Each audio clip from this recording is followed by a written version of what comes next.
Always. But Kubi, thank you so much for being here. How are you? I'm very well. Thank you for having me, Bernardo. My pleasure, my pleasure. And welcome to all of you. These are a series of webinars that I do that then become podcasts. And it's interviewing, all sorts of great people, leaders in the industry, experts. And we call it Inspiring People. And I also talk about going global in these events. And today, Kubi, and I'm going to just read a few lines because obviously, Kubi has, this is not going to summarize by any way, shape or form who she is and what she does. But this is a lady who has basically, she doesn't look it, but she's been around for a few years. And since 1996, international brand consultant and trainer, Kubi Springer has been working with companies and high profile individuals to create, build and grow their brands for commercial success. She's got a portfolio that expands over 20 years that include Nike, L'Oreal, MTV, BlackBerry, Diddy, Rio Ferdinand, Mobile Awards, Mercedes-Benz, Rolls-Royce, Motorcars, London and New York Fashion Weeks. Kubi has become a synonymous of three words, and that is that she builds brands, and that's her brand. Kubi, how are you? I'm very well. I'm good. I'm excited as well.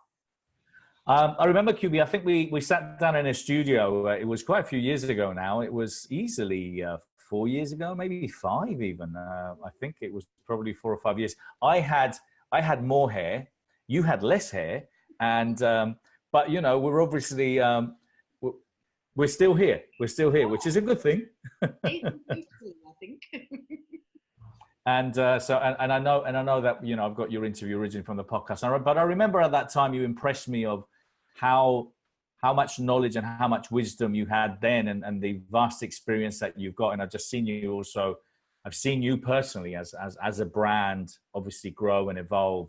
And you're great at what you do. How would you summarize in your words what you do? I would summarize that I assist individuals as well as organizations to shine a light on their brand that ultimately gets more people to pay them for what they do. I started my career, as you eloquently put, in consumer brand marketing with some really phenomenal brands, both here in the UK and the USA. But as the years have gone on, I've now got 23 years experience doing this. And as the years have gone on, in the latter part of my tenure, I've been focusing on personal branding and what does it look like when you are the brand, whether you're the leader of the organization or whether you sit within a Fortune 500 company. How does your personal brand impact the wider business that you're supporting, and how do you take that global?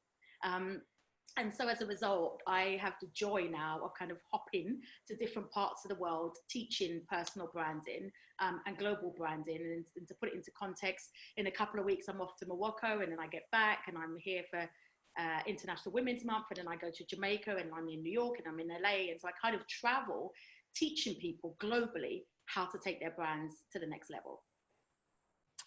And you do a great job. I have to say that, well, you've seen it obviously. Now you've dealt and worked with top brands around the world, but ultimately for the for Joe Blog or the smaller company, the individual that is obviously trying to stand out and make a dent in the world, the industry, and whatever it is that they're doing. A lot of people struggle with understanding or seeing themselves as brands, don't you think? They do, but I think we're in an era where, if you look at what's going on globally, whether it's Brexit here or the general gig economy that is emerging globally, people are now being forced to see themselves as brands. I have a saying, Bernardo, that you would have heard me say many a times, which is define your brand or the world will define it for you. And I think people are now recognizing that actually, if I don't start to be intentional with what my brand is, I might find myself in a place where I'm redundant and I don't know what to do next. And I haven't secured the sufficient networks, or I haven't developed my online profile to be able to take me very quickly to get another job. And so whether you're in a company or whether you're in a company and you have a side hustle, or whether you're thinking about jumping from that corporate 9-to-5 and launching your own business, we're in the era now where you can't avoid not looking at your brand and saying, what do I stand for and how do I want to show up in the world? And having been in London now, I came here for 3 years, and it's 10 now. I'm still here, and I'm on my way, to spending a bit more time in the US, hopefully, and I'll talk about that because it's partly your fault. We were what I have identified, and I know there's phenomenal brands in the UK, global brands. But I've got to say, from a point of view, as a promoter, someone that's putting these big events and we have 10, 12,000 people, 180 speakers, I struggle with people to understand their mindset of how small they think in the UK in comparison to the US. What's your thoughts on that? Well, I've been in a really privileged position because the early part of my career was working for, back then his name was Puffy, and then it moved to P. Diddy, and now he's Diddy. And I worked underneath his umbrella for about 3 years in New York City. And so I got to see the interesting juggernaut between the American focus and attention on branding and how we interpret it here in the UK. And I think what you generally find is that, first of all, because America's bigger, it means that your communities and pools of people are bigger. So the pools of people who think like you and I, Bernardo, is bigger by default of size. So it can appear as if there's more people who are thinking about branding and really developing their brand. But actually, I think if you were going to compare it, and give it a like for like in size, I think the ratio would probably be quite similar. There is always a small percent of people who are ambitious in comparison to the rest who are willing to maybe not step further. So that's the first thing I would say. America's bigger, so therefore it always appears that they're doing more and they're bigger at it, etc. But I think that there is a quietness that we have in the UK that's just part of our cultural makeup, that is not as effervescent and is not as vibrant and is not as kind of salesy as it is in the States. But in the last 23 years, I've seen that change. When I look at the next generation of millennials, they are utilizing digital and they are unapologetic about saying, I run a business and I also work, or this is what my brand is. So I think it's changing, but I think there is a cultural difference, which is what makes it appear as if we're not doing it like the Americans, because we're not them. Well, that's a really interesting point, actually, and you're quite right. Obviously, the size of the country does or will have an impact, and then quite rightly, maybe it is cultural as well. I just feel I'm just sometimes slightly disappointed on how small some people think, from a brand point of view, and how much time, money, effort, energy, investment you in yourself and in your brand in order to get to do what you're doing now. And what I believe is that we have to see ourselves as brands. And listen, I'm going to use a brand example with a brand expert, but I always say to my clients, I said, okay, if you were in the supermarket, where would you be? Would you be in the pound area, or would you be where the Moët Chandon and the Dom Perignon is? It's just because sometimes, that's what you are.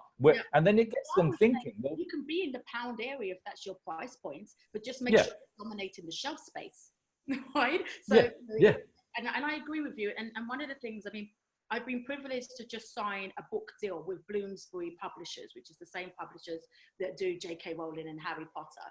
And the title of my new book, which comes out this October, is called I Am My Brand. And one of the reasons why I was so keen to do this book is because I think, Bernardo, there are people who want to build their brands. I think that there is a real shift by default of the way the world is today. The fact that globalization has taken over, we do live in a gig economy, people are uncertain when it comes to things like Brexit. So I think there is a shift where people want to build their brands, but they don't necessarily know how to build their brands. They don't know what the tools are. The amount of people who come to my workshops and they say, I want to go on LinkedIn, I want to utilize LinkedIn, but I'm not quite sure what I'm meant to do with it. Or, I really do want to get that promotion, but I don't know what I stand for. Nobody's really given them the framework as individuals. So there's the frameworks out there as larger organizations, but, if you look at Nike's strategy and then you think of yourself, you're like, well, I'm not Nike, I haven't got those zeros, I haven't got a big, research development team behind me. So I think it's about the tools that need to be put in their hands to help them say, this is who I am. This is how I own it in my way. Whether you're British or American, this is how I own it in my way. This is how I show up authentically true to who I am. And this is how I commercialize my gifts and talents. That's great advice. So your book is coming out when? October the 3rd this year. Oh, the 3rd. Yeah, it's the 3rd in the UK. And then it comes out on the 19th in the US. Amazing. Well, listen, can't wait to see that. I'm sure it's going to be a great success. And now, Kubi, we've worked together. You've been training some of my clients in some of our training programs like Training Pro, and obviously talking about branding. How do you assist and help people and individuals? Because I know you do so many different kinds of things, but how do you help individuals for them to be able to get those skills and have that mindset? Because I know you focus a lot on mindset. Yes, I do.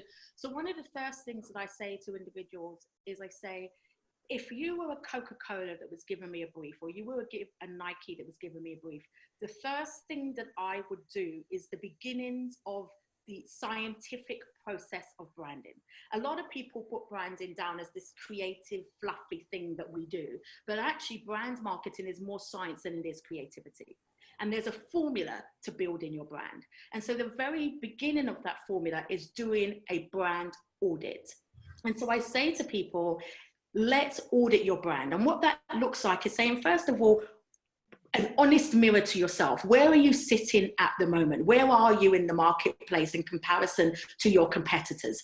Who are your competitors? And there's different types of competitors. So I always tell people this story. When I started and I first moved to New York, there was the aspirational competitor. You know, I would look at somebody like an Oprah Winfrey, who was big in media, and somebody like a Sean Pitts, who was one of the biggest marketing gurus. They were aspirational competitors. Here I was, this 22-year-old, they were aspirational, is where I wanted to go.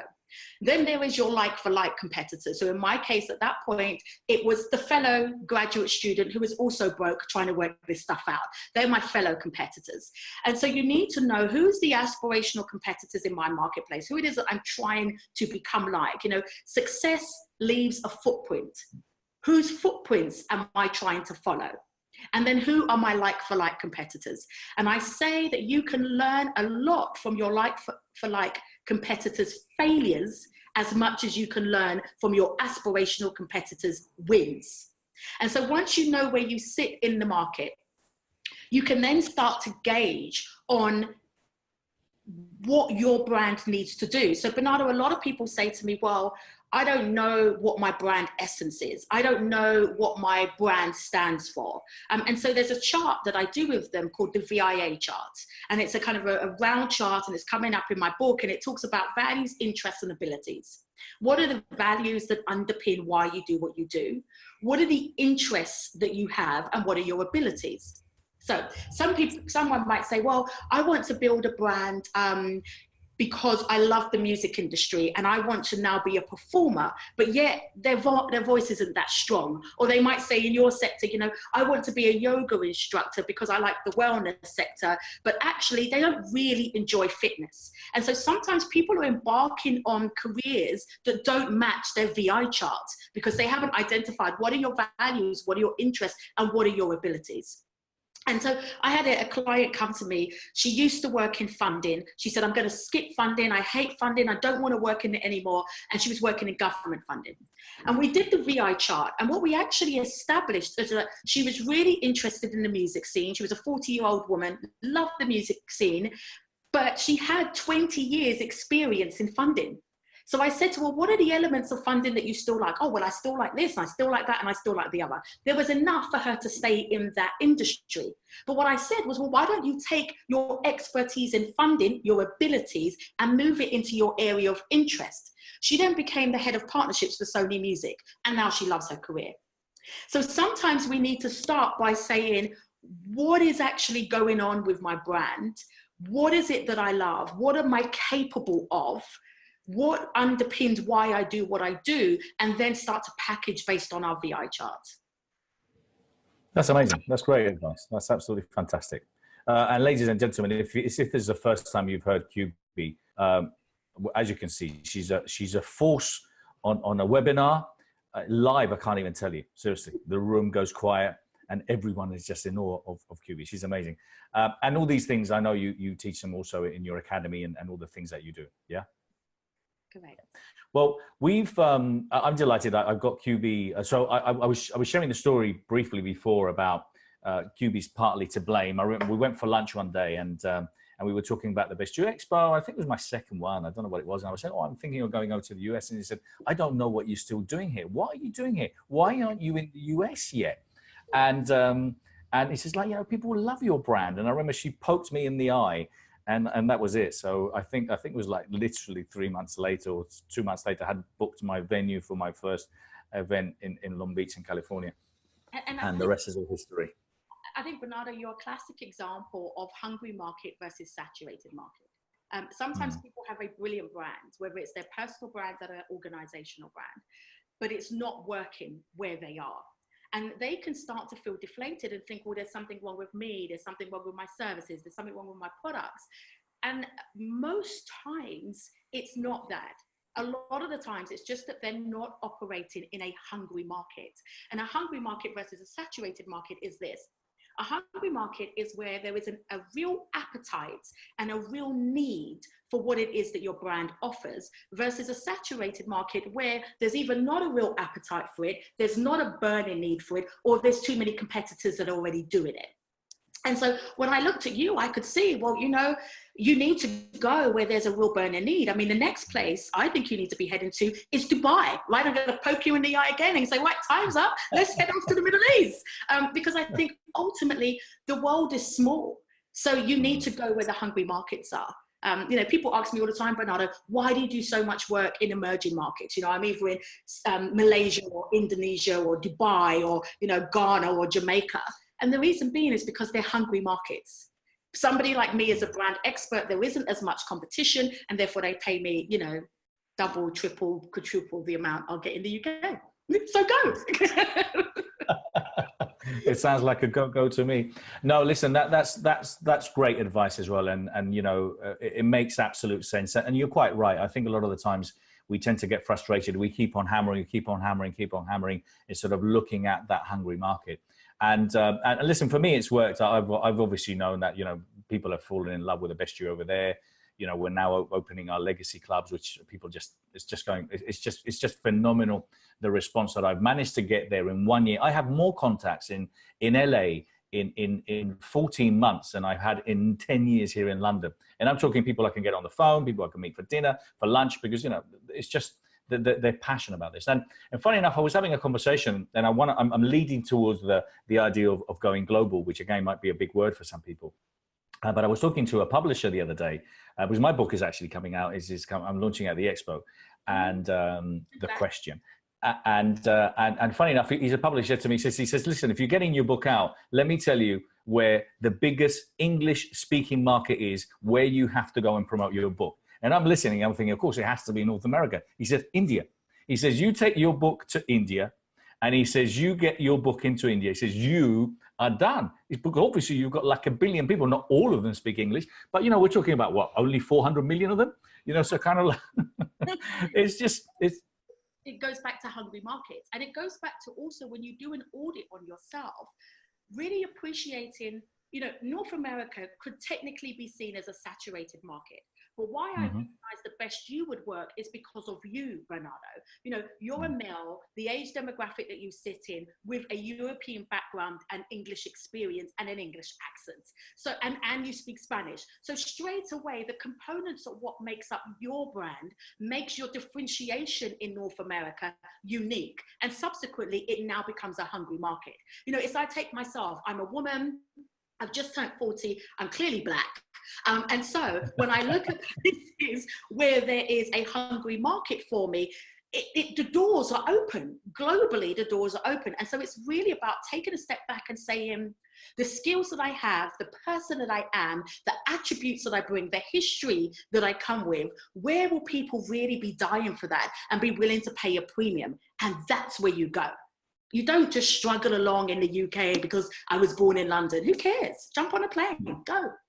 Absolutely. And that's one of the things you've got to admire with the Americans. I mean, I know, listen, it's a big country and you have to do this. Either you drive 16, 18 hours because you're going from one state to the other, or you jump in a plane for breakfast, you're in the East Coast, and then you're having dinner on the West Coast. And that's the name of the game. And that's kind of when we say, oh my God, I have to go up to Liverpool today. Excuse me. Or I have to go to the Eurostar to Paris for 2.5 hours. You're thinking, what are you complaining about? You really get that sense of, globalization of what it means to become a global brand being in the US. Now, what does global mean to you? Because again, I know we're all global. I'm putting a little post on Instagram. Someone's seeing it somewhere else in the world. But what does it mean to you?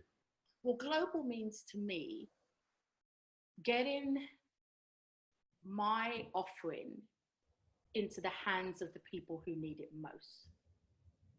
And I think when we look at our brands from a place where our gifts and our talents are not for us, they are a service to enable somebody else to do something. When we actually start taking the I out of branding and putting the we in our personal brand, then global stops being scary and global stops being global, and it starts being, who can I help? Where do they need what I have to offer? And I think that the minute you do that, you become very clear on the markets that are relevant to you, because not every market is going to be relevant to your brand. The markets that are relevant to you are the markets that have the biggest pain point and desire for what it is that you have to offer, the way that you offer it. So you could be a yoga instructor and there could be 50,000 yoga instructors, but the way that you offer your particular gift and talent to the world, who needs that and where are they? So global for me isn't global at all, it's global. It's actually, how do I take what I do to markets locally around the world and interconnect them? That's great advice as well. And why, I suppose it's more difficult. I mean, kids nowadays, millennials, 20-year-olds, obviously they're born with an iPad underneath their, their crib. But what is, a lot of people would probably struggle more, I suppose, kind of my age and kind of like, really taking advantage and using these platforms. And you see so many success stories of people that become, YouTubers or Instagram sensations pretty much overnight, or, like we are sometimes. So this happened overnight. Yeah. 10 years or 25 or 30 years overnight. But what's your thoughts on that and on how to stand out in social media and do something different? I think the way to stand out on social media is firstly to be agile. I hear a lot of people say to me, Kubi, I tried this and it's no longer working. And I said, well, how long ago did you try that? And they say, oh, about a year to 6 months. And I said, well, social media moves like water. Based on the algorithms, based on the way that these platforms are set up, they are designed to evolve and evolve quickly because they want to keep the end user's attention span.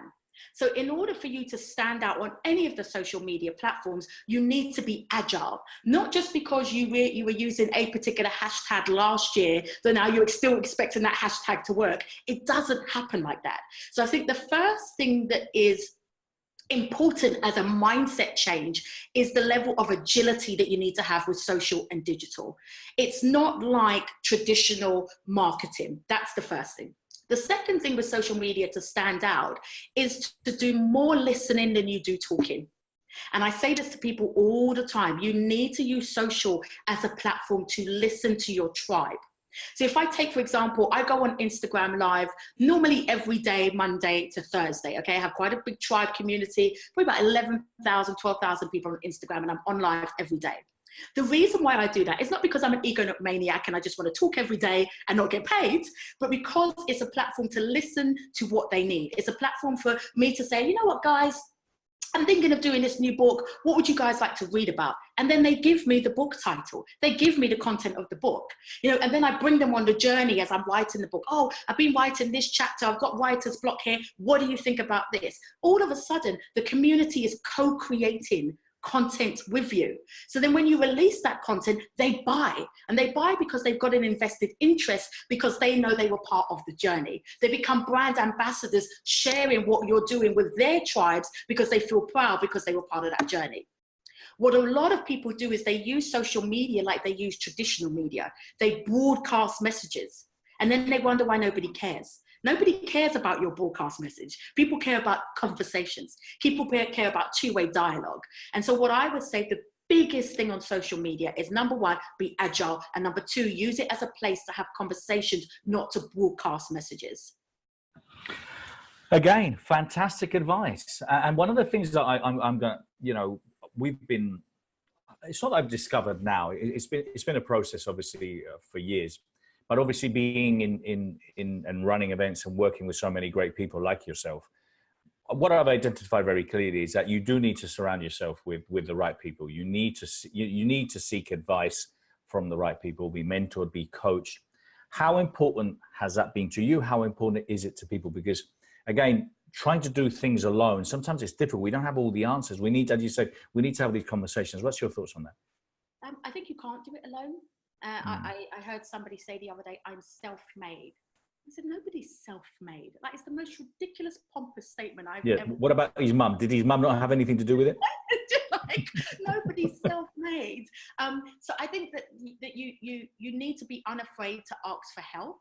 And I think you need tiers of support. You need peer-to-peer support, so people who are on the same journey as you, going through the same pain points that you do on a day-to-day basis, that you can offload to, and you can they can offload to you, and you can just support each other. So you need peer-to-peer support. And I would say, for me, I've always looked at having people like yourself who are peer-to-peer support, who I'll just call up and say maybe once a quarter or twice a year, hey, let's go out for dinner, let's go out for a drink. And it's just bounce ideas as peers to peers.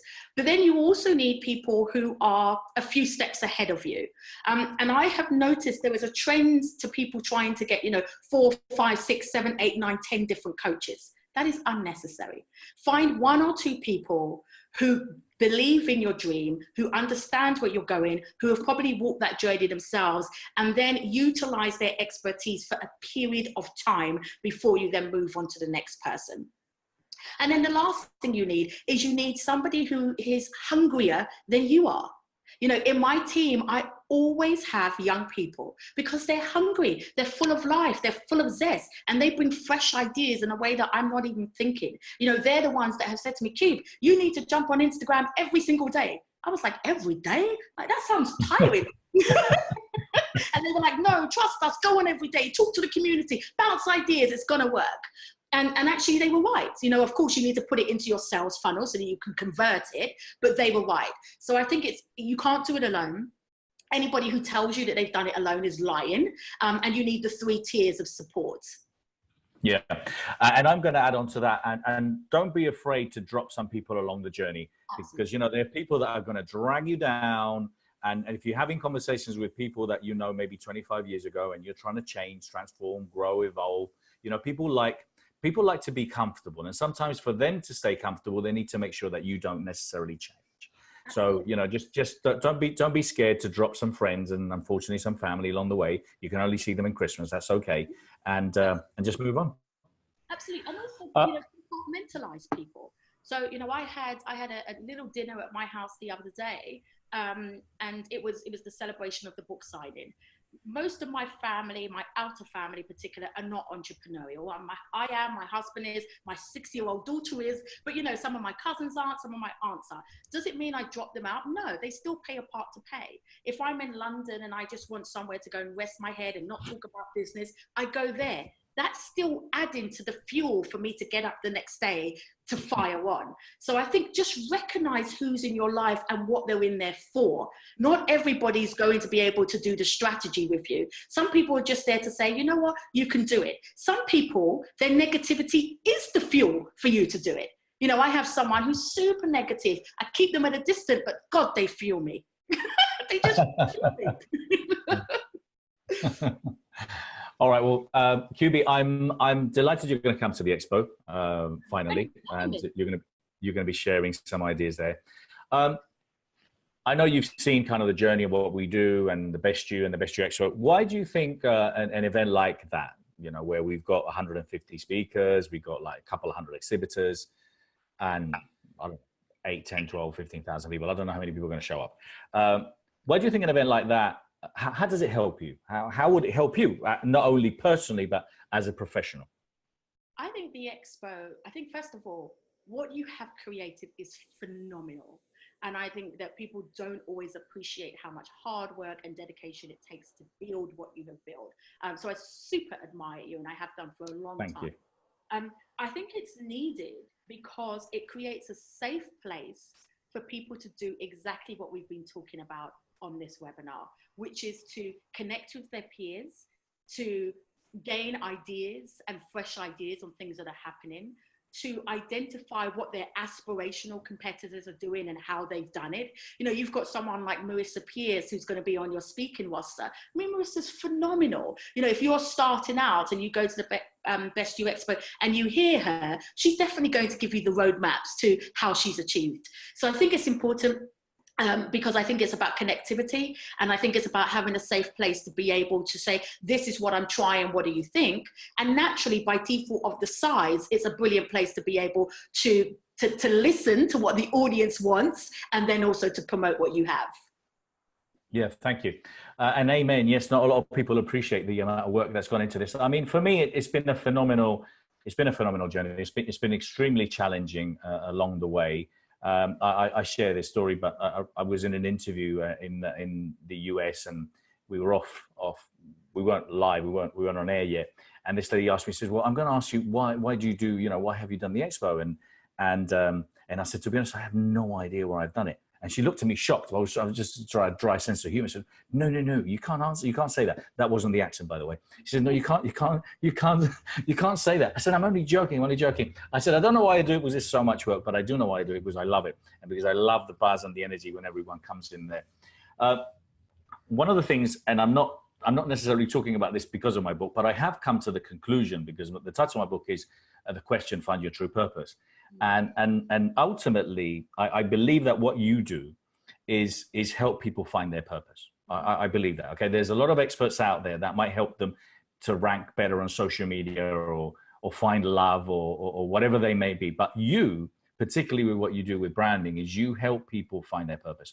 And I believe that finding your purpose is ultimately what I believe we're all about. I mean, you know, why am I here? What am I doing? So these are the questions that came through my book. The question is helping people find their true purpose, because I haven't come across someone who is, you know, every person that I've met that has a purpose, has a mission, they're all happy. You know, I'm saying they're living a fulfilled life because they know what they're doing. They know where they're going.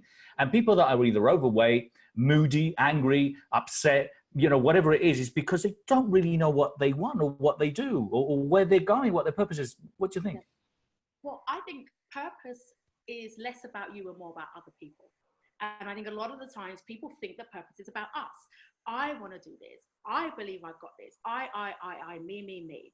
And when I teach branding, whether it's corporates or personal branding, the only way that branding works is when you recognize that your purpose is about others. The reason why people who have found their purpose are more happy is because they are every single day serving others. And when you serve others, you think about in a relationship, when you serve your husband or serve your wife or serve your partner, the smile on their face gives you great gratification. So when you bring that into a business context, I say to people, your purpose is not for you. Your purpose is how it impacts other people. So the true question is the way that you find your purpose, because I don't believe it's lost. I think it's actually given to us the minute we're born. I have an exercise where you track key points in your life from the minute you're under 10 right up until you're 65 plus. And when you start tracking those activities, let's take, for example, if you're 40 years old, and I say, what are all the moments where you had real great joy? Under 10, under 20, under 30, and now up to your 40. List all those moments where you had real great joy. And there is a real trend in what gives you joy, because the joy is connected to your purpose. My job then with branding is about how do you then package that purpose for people to then buy it and say yes to it. But Bernardo, you're absolutely right. Until you find your purpose, and you can't find your purpose until you say, what is it that the world needs that I can give them? So I'll take myself as an example, okay? I do brand marketing on the surface, but what I really do is I say to people, you need to be unapologetic to shine. You need to be unapologetic about stepping into your spotlight. That's what I enable people to do, is to step into their spotlight. The way that I do that is through, brand strategies, brand audits, pest stores, social media analysis, etc. But really the core, what I'm doing is giving you permission to step into your spotlight and to show you how to do that. So that's not about me. But it is about me. It's about me because I need to be courageous enough to step into my own spotlight so that I can get the bumps and the bruises along the way to teach you then how to step into your own spotlight.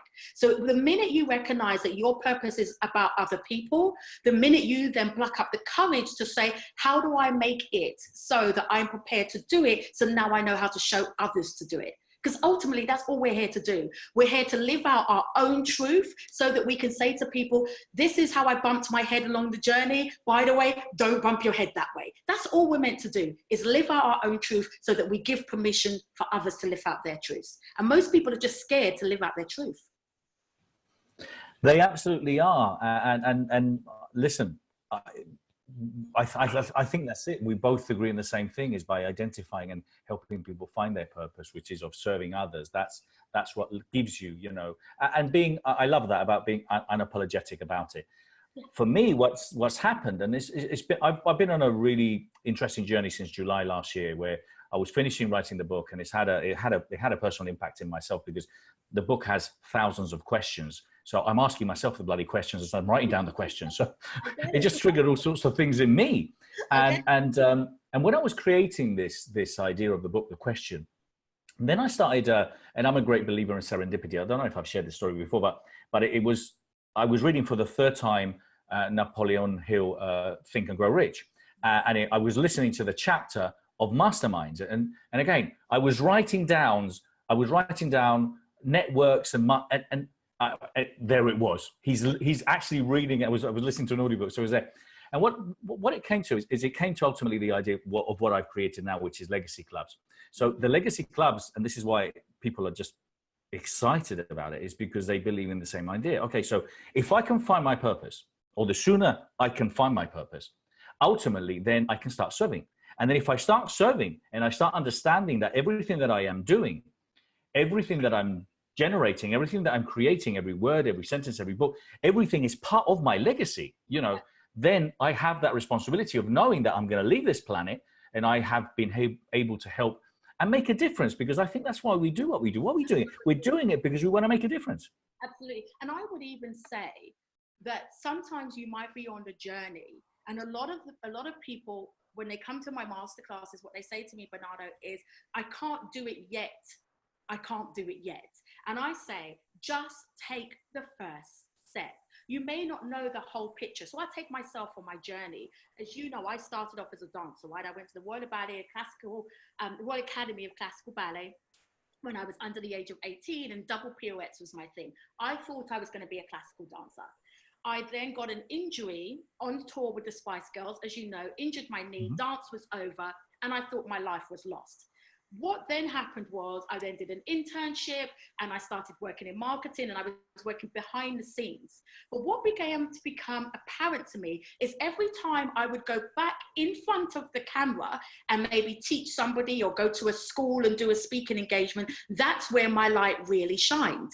And so it took me years to get to the place where I realized, actually, you really are meant to be on stage. Like, okay, you're no longer double pirouetting, but you're meant to be on stage. And so a lot of people, what happens is they stop taking the steps because they want the excuse of, I haven't found my purpose. Or they want the excuse of, I tried it and it didn't work. Our job is to just keep taking the steps, because the more you take the steps, the more life reveals itself. The more life reveals itself, the more you reveal yourself to yourself. And then you get those moments that you got, which is, oh shoot, that's what I'm meant to be doing. And you're never going to discover it if you stay at home watching Netflix and chilling. Yeah. And what you're doing now is you're helping people and teaching people how to do the double and triple pirouettes. That's what you're doing now. Absolutely. We're the big alpha. Well, boys and girls, as you can see, I think we could carry on talking forever. This has been a masterclass of branding. I've got to say, it's just lovely talking to you, Kubi. I think you're great. I think you're amazing. And I'm just delighted to have you coming to the Expo, delighted to know you, have you on my phone book. And listen, I'm looking forward to seeing you soon. Okay. Thank you for having me. And best of luck with your book, and we'll do everything we can to help you. So make sure you tell us, so we share it with the tribe. Awesome. Thank you. Thank you, everyone. Thank you so much, darling. Take care. All the best. Also love. Bye. And thank you, everyone. Thank you, everyone, for watching today. Thank you so much, and we'll be in touch. See you soon. All the best. Bye.